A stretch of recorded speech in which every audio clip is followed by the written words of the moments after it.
ਸੁਣ ਬਣਿਆ ਮੇਰੀ ਕਹਾਣੀ। ਜਿੰਦ ਜਵਾਨੀ ਪੱਥਰਾਂ ਦਾ ਪਾਣੀ। ਜਿੰਦ ਜਵਾਨੀ ਦਾ ਮਾਣ ਗੁਆਨ ਨਹੀਂ ਕਰਨਾ। ਜਿੰਦ ਜਵਾਨੀ ਪੱਥਰਾਂ ਦਾ ਪਾਣੀ। ਅਤੇ ਚਾਰ ਦੋ ਕਰਦੇ ਘਰਾਂ ਕਾਰੋਬਾਰ ਤੇ ਦੋ ਰਹਿੰਦੇ ਸੀ ਬਾਹਰ।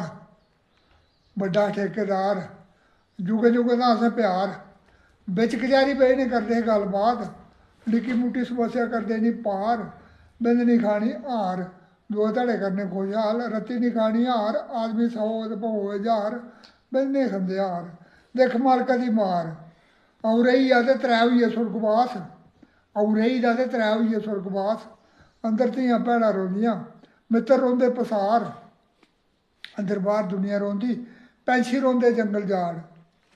ਮਾਤਾ ਛਮ ਛਮ ਰੋਂਦੀ ਖਿੰਡਿਆ ਮੇਰੇ ਪੈਂਛੀਆਂ ਦਾ ਡਾਰ। ਮਿੱਤਰ ਸਾਰੇ ਦੁੱਖ ਚਤਾਉਂਦੇ ਅੱਜ ਖਿੰਡਿਆ ਭਾਈਆਂ ਦਾ ਸਾਥ। ਚਾਰੇ ਕੁੰਡਾ ਨਜ਼ਰ ਫੇਰਦਾ ਸੁਣਨਾ ਲੱਗਦਾ ਸੰਸਾਰ। ਅੰਦਰ ਬਹੁਣਾ ਬਾਹਰ ਬਹੁਣਾ ਭਾਈਓ ਨਹੀਂ ਲੱਗਦੀ ਠਹਿਰ। ਮਿੱਕੀ ਖੰਦੇ ਥੋੜੇ ਅੰਦਰ ਬਾਹਰ। ਕਣੇ ਖਾਲੀ ਲੱਭਦੇ ਥੋੜੇ ਥਾਰ।